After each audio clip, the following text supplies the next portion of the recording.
사람 몸 받기 힘드나 지금 받고 있으며 불법 듣기 힘드나 지금 듣고 있으니 이 몸 받은 금생에 제도 못되면 언제 또 생을 받아 이 몸이 제도했으냐. 스스로 부처님께 기하여 받들어 모시고 원하건대 중생들과 더불어 대도를 제득하여 무상의 뜻을 바라겠노라. 스스로 법에 기하여 받들어 모시고 원하건대 중생들과 더불어 깊이 경쟁에 들어가 지혜를 받아같이 하겠노라. 스스로 승가에 기하여 받들어 모시고 원하건대 중생들과 더불어 대인들을 통리하여 모든 것에 막힘없도록 하겠노라. 무상하고 심심한 묘법은 백천만급이 되어도 만나기 힘이 드나 나는 지금 보고 듣과에 얻을 수가 있었으니 원하건대 부처님의 진실한 뜻을 해득하여 받들어 모시겠노라. 나무아미타불, 나무아미타불, 나무아미타불. 거사님은 불교에서 업이라고 하는 말 들어본 적 있으세요? 네. 업이 어떤 거라고 생각을 하세요? 자기가 했던 모든 일에 대해서 결과로 남지 않느냐. 그래도 어느 정도 알고 계시는 것 같은데, 업이라고 하는 말은 원래 인도말, 카르마라고 하는 말을 한자어로 의역한 거예요. 이 카르마라고 하는 단어는 원래 크르라고 하는 동사의 명사형이거든요. 크르라고 하는 동사는 뜻이 하다 이런 거예요. 하다. 그러니까는 카르마라고 하면은 그거의 명사형이니까는 짓에 해당하겠죠. 그러니까는 업이라고 하는 거는 우리가 하는 모든 짓을 업이라고 하는데 불교에서는 이 짓을 셋으로 구분합니다. 그래서 삼업이라고 그래요. 신업, 구업, 의업. 신업이라고 하면은 몸으로 하는 짓이니까는 행동이고, 구업이라고 하면은 입으로 하는 짓이니까 말이고, 의업이라고 하는 거는 마음으로 하는 짓이니까 생각이에요. 생각과 말과 행동을 업이라고 그러고, 자기가 생각하고 말하고 행동한 결과를 받는 것을 업보다 이렇게 얘기합니다. 그래서 우리가 살고 있는 모든 환경은 다 내 업보예요. 내가 생각하고 말하고 행동한 결과입니다. 그리고 우리 가족이 사는 환경은 우리 가족이 생각하고 말하고 행동한 결과예요. 가족이 업보입니다. 이 나라의 환경은 이 나라 국민들이 생각하고 말하고 행동한 결과예요. 업보입니다. 그렇기 때문에 내 환경은 부처님이 만들어주신 것도 아니고 어떤 신이 만들어준 것도 아니에요. 우리 가족의 환경도 부처님이 만들어준 것도 아니고 어떤 신이 만들어준 것도 아니고 우리나라의 환경도 역시 그렇습니다. 그렇기 때문에 내가 지금 힘들고 어려운 상황을 살고 있다 해서 부처님한테 맨날 빌어본들 또 어떤 신한테 빌어본들 별 의미가 없어요. 왜냐하면은 그들이 만든 환경이 아니라 내가 만든 환경이기 때문에 그 환경을 바꿀 수 있는 것도 나밖에는 없습니다. 근데 가끔 가다가 신한테 빌어가지고 얻었다는 둥 하지만은 신들의 특징은 사람을 이용해서 자기 이득을 취득하려고 하는 자들이 신이지 신은 사람을 도우려고 하지 않아요. 그래서 불교에서는 신은 인간만 못한 하등 생물로 여기죠. 그래서 인간이 신한테 의지하는 것은 어리석은 짓이다 그럽니다. 불교를 믿게 되면은 부처님이 내가 지은 환경을 바꿀 수 있게끔 나를 바꿔주는 것이 불교예요. 그러니까는 부처님한테 빌어서 환경이 바뀌는 것이 아니라 부처님이 바꿔주시는 것이 아니라 부처님한테 빌면은 부처님이 나를 변화시켜 주시는 거죠. 그렇게 해가지고 내가 환경을 바꿀 수 있게 하는 거예요. 아무리 좋은 환경이라 하더라도 아무리 자기가 간절히 원해가지고 좋은 환경을 줬다 하더라도 본인이 바뀌지 않으면 아무 소용이 없어요. 제가 서울 절에 있을 적에 그 절의 밑에 어떤 스님이 사셨습니다. 그 스님은 동국대학교에서 강의를 하시는 분이셨어요. 교수님이셨죠. 책이 엄청나게 많아요. 그런데 가보면은 책이 잔뜩 쌓여 있어가지고 너무 더러워요. 바퀴벌레도 있고. 그래서 환경이 참 안 좋다 싶어가지고 다른 집으로 옮겨들었어요. 책장을 새로 쫙 짜가지고. 그랬는데 한 달 지나서 가봤더니 똑같이 변해 있더라고. 그러니까는 더러운 환경 속에 사는 사람들, 방을 더럽게 쓰는 사람들한테 깨끗하게 방을 줘봤자 그 방은 또 더러워져요. 이런 것처럼 자기가 괴롭고 힘든 환경을 살아가는 사람들한테 그 사람은 바뀌지 않았는데도 불구하고 깨끗한 환경을 주면은 다시 그 사람이 그거를 고달프고 힘든 환경으로 바꿔버립니다. 그러니까는 중요한 거는 그 사람을 바꾸는 거겠죠. 부처님의 가르침은 그 사람을 바꾸는 가르침이에요. 자기의 생각과 말과 행동이 자기의 환경을 만들고 내 가족의 생각과 말과 행동이 내 가족의 환경을 만들고 우리나라의 국민들의 생각과 말과 행동이 우리나라의 환경을 만든다 그랬습니다. 자, 그런데 불교에서는 부처가 될 수 없는 세 가지 장애에 대한 얘기를 해요.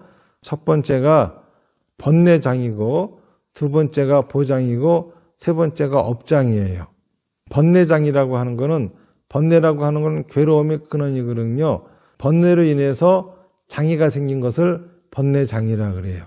그리고 보장이라고 하는 거는 업보장의 준말인데 내가 악업을 지어서 다시 말해서 나쁜 생각과 말과 행동해가지고 나쁜 과보를 받아요. 그러면서 생기는 장애를 보장이라고 합니다.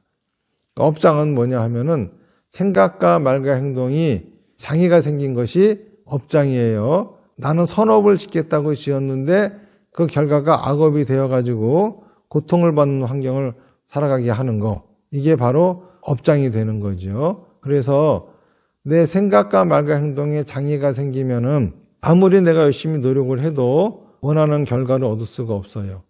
우리 가족의 생각과 말과 행동에 장애가 있으면은 우리 가족이 아무리 노력을 해도 가족의 환경은 바뀌지 않습니다. 이 나라 국민들의 생각과 말과 행동에 장애가 있으면은 이 나라 국민들이 아무리 노력을 해도 좋은 나라를 만들 수가 없어요. 그렇기 때문에 업장이라고 하는 거는 대단히 무서운 거죠. 우리 인생을 고달프게 하는 하나의 요인이기도 합니다. 사업을 잘 할 수 없는 업장을 가지고 있는 사람은 아무리 노력을 해도 아무리 사업을 번창하려고 해도 성공하지 못하고 또 인간관계에 있어서도 그렇고 모든 부분이 다 그렇습니다. 그런데 이 업장은 어떻게 생기느냐 하면은요. 첫 번째는 어렸을 적에 자기의 환경 때문에 생겨요. 어렸을 적에 주어진 환경은 전생에 자기가 지은 과보 때문에 그런 환경이 주어진 거죠. 그거로 인해서 생기는 경우가 있고 또는 어른이 되어서도 어떤 환경 속에 잘못 노출되면 생기는 경우도 있고 그리고 또 하나는 뭐냐면은 가까운 인연이 죽었을 적에 우리는 상처를 받거든요. 그 상처를 제때 치유하지 못해도 업장이 생깁니다. 사람이 죽었을 적에 우리가 받는 상처는 어떤 상처를 받냐 하면은 다시는 그 사람을 만날 수 없다고 하는 상처와 또 하나는 그 사람을 위해서 내가 해줄 수 있는 게 아무것도 없다고 하는 상처가 남아요. 큰 상처죠. 그런데 이 상처를 치유하는 방법이 있습니다. 이게 상중제례라고 하는 것으로서 불교에서는 49제 그리고 또 100일째 1년 3년 지내는 제사가 바로 이 상처를 치유하는 그러한 제사죠. 상처는 어떤 원리로 치유가 되느냐 하면은요. 사람이 죽었다라고 하는 것을 우리는 이별했다라고 하는 착각을 합니다. 사실은 살아있는 사람이 죽은 상태로 변했을 뿐이거든요. 그런데 그렇게 생각하지 않고 이별했다고 하는 착각을 해요. 그래서 다시 만나고 싶어 합니다. 그런데 만날 수가 없죠. 3살짜리 내 아들이 20살이 되었으면은 20살짜리 아들은 만날 수 있어도 3살짜리 아들은 만날 수 없는 것처럼 그럼에도 불구하고 20살짜리 아들은 아들이라고 인정하지 않고 3살짜리 아들만을 만나기를 원한다고 하면은 그 상처는 대단히 크겠죠. 그런 식으로 상처가 남아요. 그러다 보니까는 그 상처를 종교들이 또는 무속인들이 교묘하게 이용을 합니다. 그래서 죽으면은 지금 천국에 또는 극락에 가 있다는 둥, 그래서 죽으면은 만날 수 있다는 둥, 니네 어머니는 기독교를 믿었으니까는 너도 기독교를 믿어야 천국 가서 네 어머니를 만난다는 둥, 이 어머니는 불교를 믿었으니까는 너도 불교를 믿어야 죽어서 극락 가서 만날 수 있다는 둥, 이런 식으로 얘기를 합니다. 또는 지금 그분이 구천을 떠돌고 있기 때문에 힘들어한다. 그렇기 때문에 뭘 해야 된다. 이런 식으로 사람들을 현혹시키죠. 그런데 이별한 것이 아니라 변한 거예요. 단지 내가 그 변화되어진 모습을 받아들이지 못할 뿐이죠. 그래서 그 변화되어진 모습을 받아들이기 위해서 우리가 3년이라고 하는 기간 동안에 마음껏 슬퍼하면서 이별하고 새로운 만남을 준비해서 드디어 만나게 되는 겁니다. 이렇게 함으로써 돌아가신 분과 헤어지지 않고 다시 재회해서 살아갈 수 있는 것이고, 그럼으로써 그런 상처는 치유가 되는 것이고, 또 하나는 돌아가신 분을 위해서 우리가 아무것도 할 수 없다라고 하는 것은, 그분하고의 인연을 이어갈 수 있는 것은 그분을 할 수가 없어요. 내 아버지가 돌아가셨어도 돌아가신 아버지가 나하고 인연을 이어가실 수 있는 방법은 없습니다. 하지만 내가 기일마다 그분의 제사를 지내드리고 그분을 기억하고 이렇게 한다고 하면은 여전히 그 인연을 이어갈 수 있는 거예요. 죽은 사람은 절대 할 수 없는 거를 나만이 해줄 수 있는 거죠. 나아가서 돌아가신 분을 위해서 그분도 선업을 지으라고 공덕이 될 수 있는 것들을 해드린다든지, 이런 것들이야말로 살아있는 사람이 죽은 사람을 위해서 할 수 있는 거죠. 이런 것들을 함으로써 가까운 인연이 죽음을 맞이한 거에 대한 상처를 치유할 수가 있는 겁니다. 그러니까는 생일이라고 하는 거는 살아서 내 곁에 오신 날을 기념하는 날이지만은, 제사라고 하는 것은 죽어서 내 곁에 오신 날을 기념하는 거예요. 그러면은 우리가 살아있는 분이 돌아가신 채로 바뀌었다라고 하는 거, 이거를 받아들이기 위해서 우선 뭘 해야 하느냐. 제일 먼저 해야 되는 것은 위패를 모시는 거예요. 살아있을 적에는 그 사람의 몸을 가지고서 우리가 아무개라고 불렀지만은, 돌아가셨으면은 몸은 사라져버린 겁니다. 다시 말해서 육신은 살아있을 적에 의미가 있는 것이지, 죽으면은 뱀이 벗어놓은 껍데기에 불과한 거예요. 그런데도 불구하고 여전히 그 사람의 육신에 의지한다고 하면은 죽은 사람이 산 사람처럼 등장하게 되죠. 이거를 귀신이라 그럽니다. 요즘 사람들은 참 잘못하는 것 중에 하나가 자꾸 산소를 찾아가 배워요. 그 사람의 시신을 묻어놓은 산소에 가가지고 그분을 만나러 간다고 하는 착각을 합니다. 그거는 껍데기를 벗어놓은 거지 그분이 계시는 것이 아니에요. 자꾸 그런 짓들을 하게 되면은 귀신을 만나게 되죠. 그러면은 죽은 사람은 어디 있느냐? 우리가 그 사람을 부를 적에, 살아있을 적에는 그 사람의 몸을 불렀지만 돌아가시면은 몸이 없어졌으니 허공에다 대고 이름을 부를 수밖에 없어요. 이런 상태를 허공에 이름이 떠돈다라고 하는 거죠. 그래서 돌아가시게 되면은 이름이 허공에 떠돌지 않게 하기 위해서 폐에다가 이름을 새깁니다.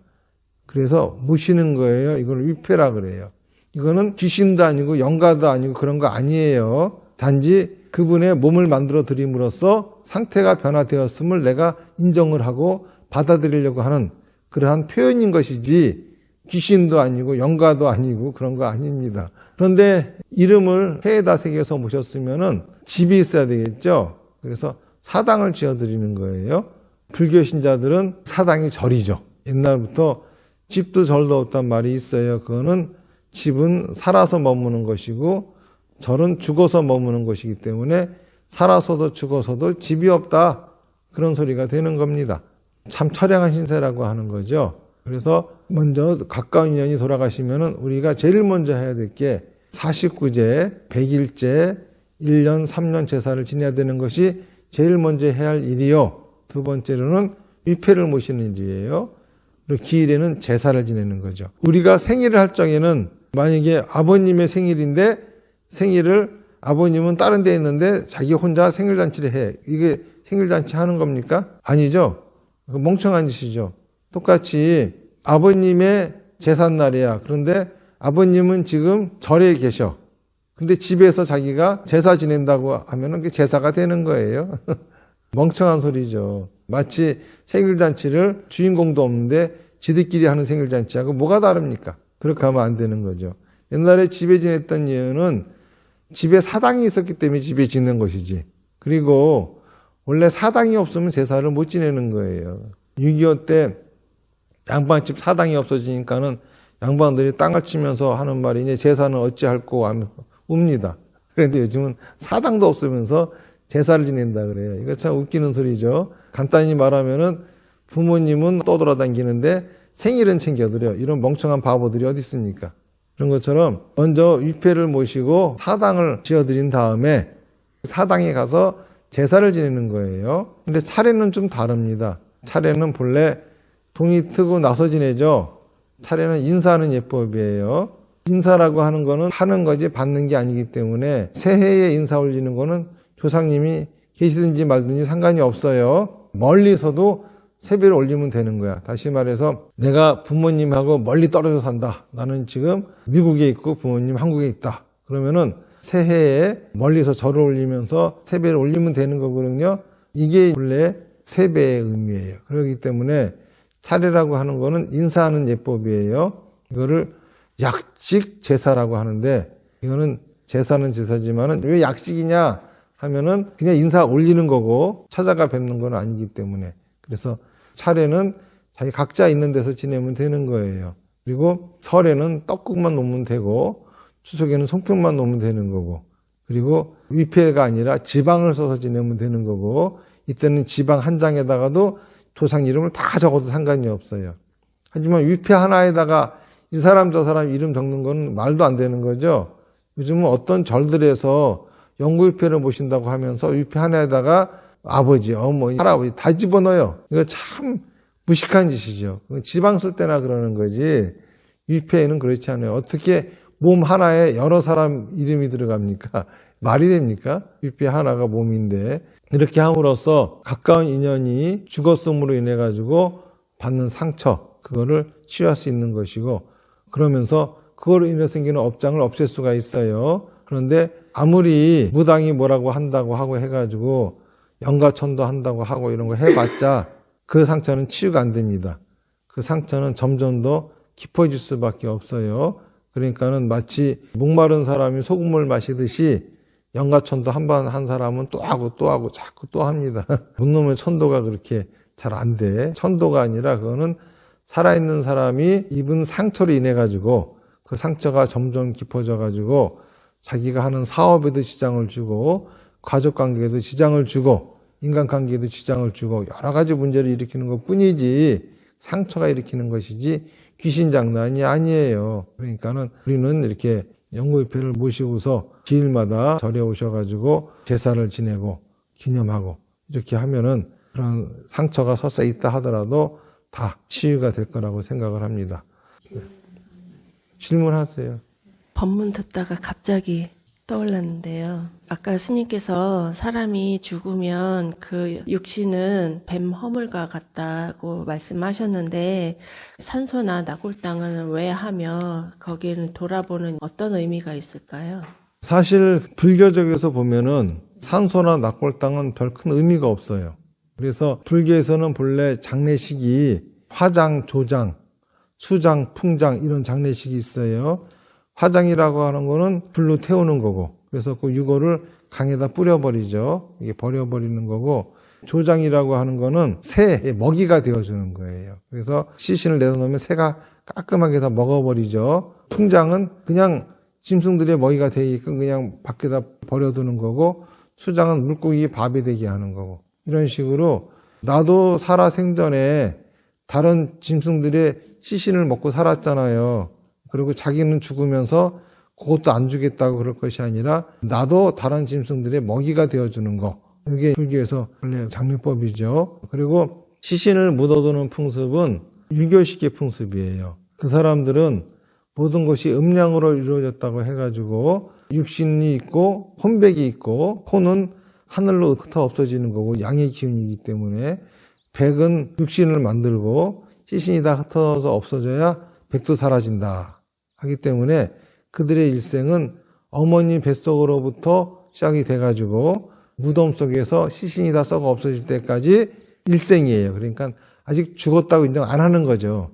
죽음을 인정하지 않았기 때문에 땅속에다 시신을 묻고 기일이 되면은 백이 와가지고 밥을 먹는다 이겁니다. 그래가지고 밥상을 차려주고 그런 영향으로 인해가지고 사람들은 죽은 사람이 짐승의 먹이가 된다거나 이런 거를 아주 끔찍하고 싫어합니다. 그래서 묘도 돌보려고 그러고 하다못해 그 사람이 살아있었던 흔적을 기념하기 위해서 유골을 낙골당에 모시고 이런 것들을 하는 거죠. 그러니까는 낙골당에 모셔진 유골은 살았다고 하는 흔적인 것뿐이지 지금 그 사람은 아닌 거예요. 돌아가신 그분은 위패가 그분을 대신하는 겁니다. 합장하시고요. 나무아미타불 연불 10번 하겠습니다. 시작. 나무아미타불 나무아미타불 나무아미타불 나무아미타불 나무아미타불 나무아미타불 나무아미타불 나무아미타불 나무아미타불 나무아미타불. 성불하십시오.